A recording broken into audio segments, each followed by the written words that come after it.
A tarde avançava sobre Jerusalém quando o céu, repentinamente, começou a escurecer, como se a própria natureza estivesse em luto. As nuvens se fechavam pesadas, carregadas de uma tensão invisível, e o vento que soprava pelas colinas carregava um silêncio aterrador. Aos pés do Monte Gólgota, a multidão se apertava, observando em choque a cena mais sombria que seus olhos já testemunharam. 3 cruzes erguidas sobre a terra árida balançavam levemente com o vento seco, e no centro delas pendia um homem coberto de sangue, exausto, mas sereno, Jesus de Nazaré. Entre os soldados que vigiavam a execução, um homem se destacava. Seu olhar era frio, sua armadura refletia os últimos raios do sol, e suas mãos estavam firmes. Era um centurião romano, endurecido por anos de guerra, acostumado à morte e indiferente ao sofrimento alheio. Ele não via naquele homem um profeta, muito menos um salvador, apenas mais um rebelde judeu condenado à cruz. E foi com esse coração de pedra que ele se aproximou, levantou a lança e, sem hesitar, perfurou o lado de Jesus. Naquele instante, algo inexplicável aconteceu. Do corpo de Cristo não jorrou apenas sangue, mas também água. Uma combinação impossível, simbólica, divina. O centurião deu um passo para trás, confuso. Um tremor violento sacudiu o chão. A terra rugiu. Rochas se partiram ao meio. O céu, completamente negro, parecia esconder os olhos de Deus. Pela primeira vez em anos, aquele soldado sentiu um arrepio profundo percorrer sua espinha. Ele não sabia, mas aquele momento mudaria sua vida para sempre. O centurião ainda observava perplexo o que havia acabado de presenciar. Ele já tinha perfurado muitos homens em batalha, já tinha visto o sangue jorrar como rios em guerras implacáveis.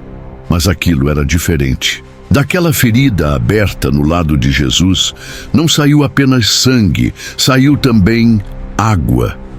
Era um fluxo limpo, translúcido, como se a própria essência da vida estivesse sendo derramada diante dos olhos de todos. Os soldados ao redor olharam uns para os outros em silêncio, sem entender o que aquilo significava. Mas o centurião, embora sem palavras, sentiu dentro de si que aquele momento carregava um peso que ia além do físico. Ele ainda não compreendia, mas o que jorrava do corpo de Jesus não era apenas um sinal de morte, era um sinal de promessa. O Evangelho de João, séculos depois, registraria esse momento como um dos mais simbólicos da crucificação. O sangue representava o sacrifício, a dor, o preço pago pelos pecados da humanidade. E a água, a purificação, o recomeço, o batismo espiritual. Era como se, ali mesmo, diante daquele soldado brutalizado pela guerra, Deus estivesse anunciando algo grandioso. O que antes era condenação, agora será salvação.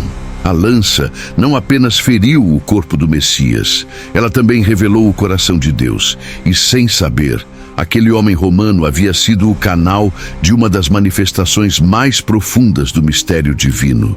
O sangue e a água não o atingiram fisicamente, mas estavam começando a escorrer pela alma dele. Mas quem era esse homem que, com uma lança nas mãos, marcou para sempre a história da humanidade? Ele não era um simples soldado. Segundo antigas tradições cristãs, seu nome era Longino, ou São Longuinho, como viria a ser conhecido séculos depois. Um centurião do exército romano, disciplinado, treinado desde jovem para obedecer ordens sem hesitação, endurecido pelas campanhas militares, marcado pelas batalhas, respeitado entre seus iguais por sua brutalidade e liderança. Dentro da estrutura de Roma, Longino era um instrumento da ordem, um executor da justiça, segundo os olhos do império. Para ele, a cruz era apenas mais uma ferramenta. Condenados vinham e iam. Gritos, sangue e ossos quebrados eram apenas parte do ofício. Nada mais. Não havia espaço para compaixão no coração de um centurião. Ele não estava ali por piedade. Estava porque era seu dever. Mas o que Longino não sabia era que o homem, que agora morria diante de seus olhos, sem gritar, sem se revoltar, sem amaldiçoar, não era como os outros. Era diferente. Havia algo naquela presença serena, naquela aceitação do sofrimento que começava a romper o silêncio interno que ele cultivava há tantos anos.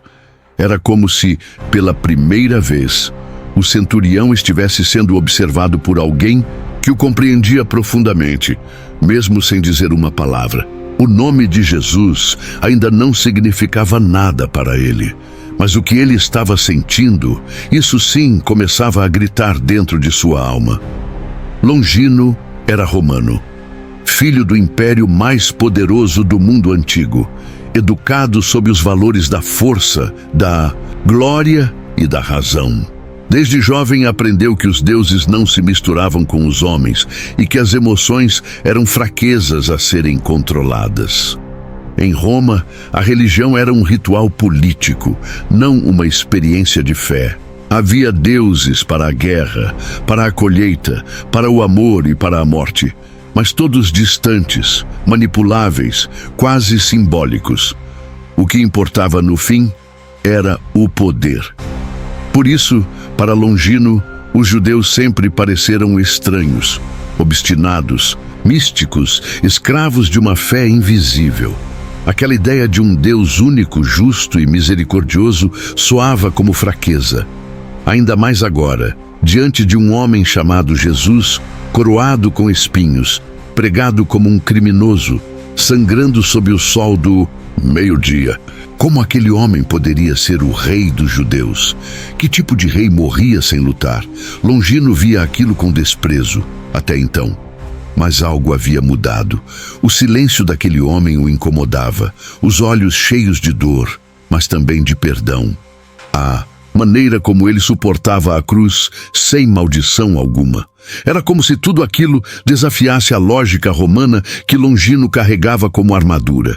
E pela primeira vez, a dúvida entrou no coração de um centurião. Um homem que nunca questionava, agora se via confuso, dividido entre o aço de sua cultura e a brisa sagrada de algo que não conseguia explicar. Foi então que o impossível começou a acontecer. Enquanto o corpo de Jesus se inclinava lentamente, pressionado pelo peso da morte, o céu escureceu em pleno meio-dia. Não era uma simples nuvem passageira. Era como se a luz tivesse sido arrancada do mundo. A escuridão envolveu Jerusalém como um manto pesado, sufocante. O vento cessou e por um momento o tempo pareceu parar. Longino, parado diante da cruz, ergueu os olhos. O que estava vendo não podia ser ignorado. Logo em seguida, a terra tremeu sob seus pés. Um terremoto rasgou o solo com um som gutural, que fez a multidão gritar de pavor. Rochas se partiram, o chão rachava como se estivesse sendo julgado. Os soldados se entreolharam em choque, muitos recuaram. Mas Longino permaneceu imóvel, não por coragem, mas por paralisia espiritual. Em todos os anos de serviço ao Império, ele nunca tinha presenciado tamanha manifestação da natureza. E naquele exato instante, algo o atingiu por dentro. A cruz diante dele não era apenas um instrumento de execução, era um altar. E o homem que morria ali não era comum. Do templo da cidade veio a notícia de que o véu havia se rasgado de alto a baixo, sem toque humano. Para os judeus, aquilo significava que a barreira entre Deus e os homens havia sido quebrada. Para Longino, ainda sem entender os símbolos, só uma coisa era certa. O mundo que ele conhecia estava desmoronando diante de seus olhos. E o epicentro daquele colapso espiritual era um homem ensanguentado, pregado a uma cruz que não gritava, mas perdoava. Foi nesse exato momento, cercado pelo caos da terra que tremia, pelas trevas que cobriam o céu e pelo silêncio aterrador da cruz, que o coração de Longino não resistiu. Os olhos daquele soldado que tantas vezes viram sangue, guerra e dor, agora encaravam algo diferente. Um homem crucificado, já sem vida, mas com uma expressão que não transmitia derrota. Era paz, era entrega, era glória. Um arrepio tomou conta de seu corpo, como se uma presença invisível tocasse sua alma pela primeira vez. E então, sem que ninguém o obrigasse, sem que tivesse sido treinado para isso, Longino abriu a boca e falou. As palavras saíram rasgadas de dentro do peito, como se ele mesmo estivesse sendo atravessado pela lança da verdade. Verdadeiramente, este era o Filho de Deus. A frase ecoou entre os soldados. Alguns o olharam com estranheza, outros com respeito, mas Longino não se importava. Aquilo não era apenas uma frase, era uma confissão. Uma rendição completa de alguém que, até minutos atrás, não acreditava em nada além da força da espada. Naquele instante, Longino se tornou a primeira voz gentia, ou seja, não judaica, a reconhecer a divindade de Jesus. E isso, na narrativa bíblica, não é um detalhe qualquer. É uma profecia que se cumpre. É a mensagem do Evangelho ultrapassando fronteiras, começando não entre os sábios, mas entre os soldados. Não entre os religiosos, mas entre os arrependidos. Longino não tinha estudado as Escrituras, não sabia sobre o Messias, mas ele viu, sentiu e reconheceu. E ao confessar, com os lábios, aquilo que seus olhos testemunharam, seu coração começou a ser transformado para sempre. Após declarar que aquele homem era de fato o Filho de Deus, Longino se afastou da cruz em silêncio. Mas por dentro, o barulho era ensurdecedor. Cada passo que dava parecia ecoar uma pergunta. O que eu fiz? Não era só a lança que pesava em suas mãos, era a culpa. Pela primeira vez em toda a sua carreira militar, ele se sentia nu diante de si mesmo. Tudo o que acreditava estar sob controle agora escapava por entre os dedos. O orgulho, a lógica, a dureza, tudo estava sendo desmontado por uma força invisível. A cena da crucificação se repetia em sua mente como um pesadelo que não queria acabar. Mas ao mesmo tempo, algo diferente começava a nascer ali. Não era desespero, era consciência. Longino não entendia ainda as profecias, não conhecia as Escrituras. Mas havia algo dentro dele que queimava, como um fogo silencioso, a certeza de que havia presenciado algo sagrado. Ele viu um homem inocente ser assassinado. Viu um Deus sangrar sem se vingar. Viu perdão em meio à tortura. E isso o quebrou, mas também o chamou.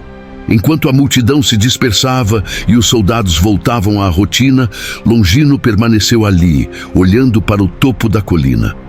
A cruz agora estava vazia, mas ele sentia que sua alma ainda estava pendurada nela. Ele havia sido espectador de um momento único na história da humanidade, mas agora era mais do que isso. Era uma testemunha, e mais do que testemunha, um homem em crise com tudo o que acreditava. O soldado começava a morrer, para que o discípulo nascesse. A Bíblia não nos conta o que aconteceu com o centurião após aquele dia. Seu nome não é citado, nem seus passos registrados. Mas a tradição cristã, transmitida por séculos, preservou o eco da sua conversão. E esse eco ganhou um nome: Longino. Segundo os antigos relatos da igreja primitiva, o centurião que perfurou Jesus abandonou a vida militar logo após a crucificação. Ele não conseguia mais ser o mesmo homem. Como poderia continuar servindo a um império de ferro depois de ter encontrado um rei que morreu com amor nos olhos? Longino teria deixado tudo: o uniforme, a glória, o status, e passou a viver como um andarilho da fé, pregando discretamente a mensagem daquele que havia reconhecido como o verdadeiro Filho de Deus. As histórias contam que ele viajou por regiões pagãs, sem medo, falando sobre o perdão, sobre a cruz, sobre o sangue e a água que jorraram. E mesmo sendo visto como traidor de Roma, como louco, como fanático, ele não recuava. Aquele que antes era temido por impor a ordem com violência, agora impunha o amor com humildade. Sua coragem não era mais de espada em punho, mas de boca aberta para proclamar o Evangelho. A transformação era completa. O algoz se tornara mensageiro. O executor se tornara discípulo.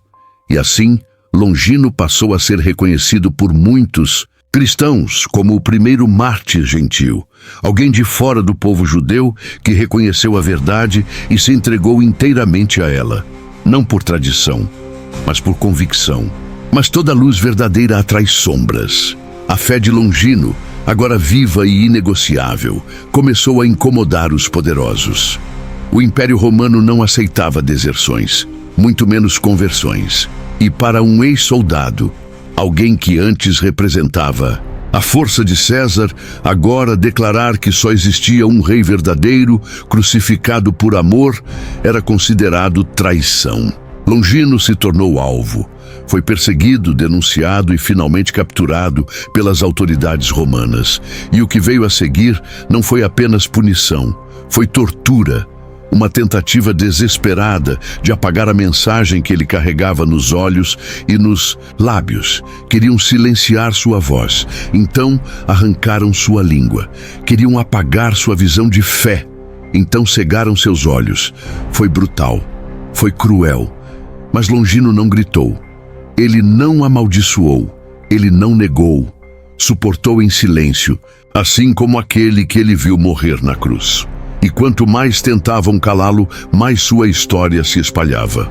Aquele que feriu o corpo de Cristo agora era ferido por causa de Cristo.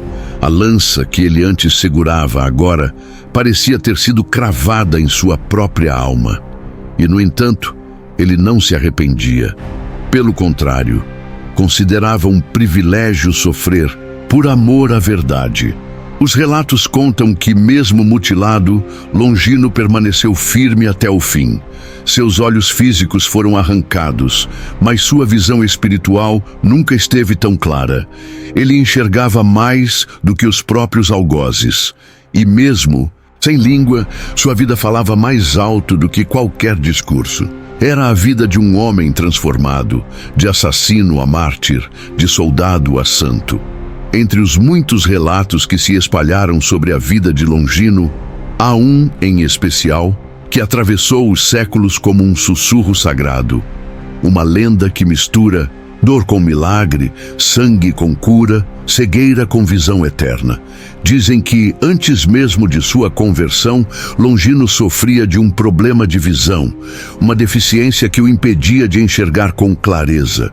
E foi justamente no instante em que ele perfurou o lado de Jesus com sua lança que algo extraordinário aconteceu. Uma mistura de sangue e água escorreu do corpo do Cristo, e ao tocar os olhos do soldado, sua visão foi restaurada imediatamente. Uma cura física? Talvez. Um milagre? Possivelmente. Mas o que essa história carrega vai além da medicina ou da lógica. Ela revela um símbolo profundo de transformação espiritual. Porque naquele momento, não foi apenas a visão dos olhos que se abriu, foi a visão da alma. O homem que antes via Jesus como apenas mais um criminoso, agora enxergava a glória invisível por trás da cruz.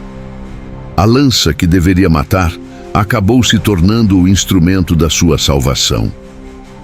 O toque involuntário do sangue sagrado em seus olhos representa o que acontece quando a graça de Deus atinge até os mais improváveis. E por isso, ao longo dos séculos, Longino passou a ser reconhecido também como protetor daqueles que sofrem com doenças nos olhos. Em muitas orações populares, o nome de São Longuinho é invocado não apenas para encontrar coisas perdidas, mas para recuperar a visão, a direção e a fé. Uma ironia divina, talvez. Aquele que um dia foi cego pela guerra se tornou luz para os que andam em trevas. Ao longo dos séculos, a figura de Longino ultrapassou os limites da história e da tradição. Sua transformação radical, de executor a discípulo, de algoz a mártir, tocou milhões de corações e atravessou culturas, continentes e gerações. Foi reconhecido pela Igreja como um dos santos auxiliares, um grupo de santos considerados poderosos intercessores em tempos de aflição, especialmente invocados nas dores físicas e espirituais. Seu nome, São Longuinho, passou a ser lembrado em orações humildes, não pelos teólogos ou doutores da fé, mas pelos simples, pelos aflitos, pelos esquecidos. Na cultura popular brasileira, ganhou um significado curioso e carinhoso: invocado, por aqueles que perderam objetos, com a tradicional promessa dos 3 pulinhos. Mas por trás dessa prática singela, há um símbolo profundo. São Longuinho é o santo das coisas perdidas, porque ele mesmo havia se perdido e foi achado por Cristo. Quem melhor para ajudar a recuperar o que está perdido do que alguém que recuperou a própria alma? Em igrejas antigas, especialmente na Europa e América Latina, sua imagem aparece segurando uma lança e uma cruz, os 2 extremos de sua jornada. A lança que feriu, a cruz que salvou. E muitos dos que se ajoelham diante de sua imagem não sabem todos os detalhes de sua história, mas sentem sua presença como alguém que entende a dor do arrependimento, o peso da culpa e o milagre da transformação. Longino não foi um herói perfeito. Foi um homem quebrado que teve um encontro com a verdade, e é isso que o torna tão próximo de nós, porque sua vida não é apenas uma lenda, é um lembrete de que até os mais improváveis podem se tornar instrumentos da graça.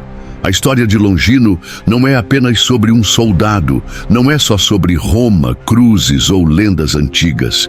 É sobre nós, porque de alguma forma todos nós já estivemos com uma lança nas mãos. Já a ferimos, já erramos, já rejeitamos a verdade, mesmo quando ela estava bem diante dos nossos olhos. Todos nós, em algum momento, já fomos cegos, pela arrogância, pela ignorância, pelo orgulho. E é por isso que Longino nos representa tão bem. Ele não nasceu santo, não era puro, era um executor, um homem endurecido, um instrumento do império. Mas bastou um encontro com o Cristo crucificado para que tudo mudasse. Bastou ver de perto o amor de um Deus que morre, perdoando, para que aquele coração de pedra começasse a bater diferente. E essa é a grande mensagem. Se até aquele que perfurou o próprio Filho de Deus encontrou perdão, quem não pode? Se a graça alcançou um soldado romano no auge da sua crueldade, ela também pode alcançar você, onde quer que esteja, como estiver, com a história que tiver. O sangue que tocou os olhos de Longino ainda escorre da cruz, não mais para condenar, mas para curar, restaurar, renovar. Não importa o quanto você se perdeu, o quanto feriu, o quanto caiu. O mesmo Jesus que olhou Longino nos olhos hoje, olha para você. E talvez seja isso que sua alma está esperando. Não um milagre visível, mas um toque invisível que abre os olhos do espírito. Que a história de Longino não seja apenas mais um conto, mas um convite para abandonar a lança, para largar as armaduras, para se render àquele que não veio com espada, mas com amor. E assim como ele, possamos um dia olhar para a cruz e com toda a certeza do coração dizer: verdadeiramente este era e é o Filho de Deus.